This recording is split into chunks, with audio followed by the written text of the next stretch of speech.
যদি জিজ্ঞাসা করি নবীর জন্য জীবন দিতে পারবানি, সবাই হাত উঠাবো জীবন দেব।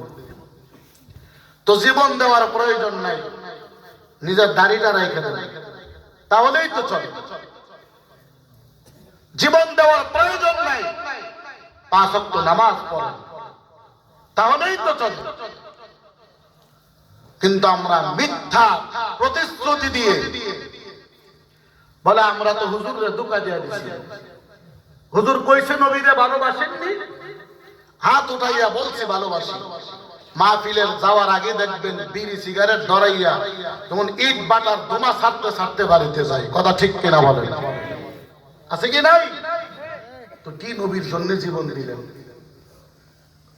ওয়াদা দিলেন নবীর জন্য জীবন দেয়া যাবে, অথচ মাহফিলের পরে ঘুমাইবেন, ফজরের নামাজ পড়বেন না অধিকাংশ মানুষ।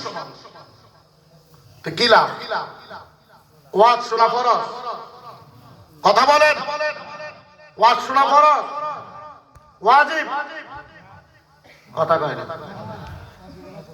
সুন্নাত ফজরের নামাজ পড়া। তাহলে ওয়াজ শুনলেন, কেন শুনলেন? বলে শুনলাম তো যেন কালিমার প্রতি আমাদের ঈমান বাড়ে, নামাজ যেন পড়ি, অথচ ফজরের নামাজের খবর নেই। কি লাভ? হ্যাঁ মুসলমান, আওয়াজ দিতে হবে তো ঈমানের পাওয়ারে আওয়াজ দিতে হবে।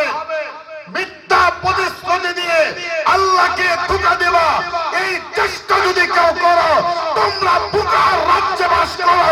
কারণ আল্লাহকে ধোঁকা দাও নাই, নিজে ধোঁকা দিয়ে জাহান্নামী বানাইছো। কথা ঠিক কিনা বলো?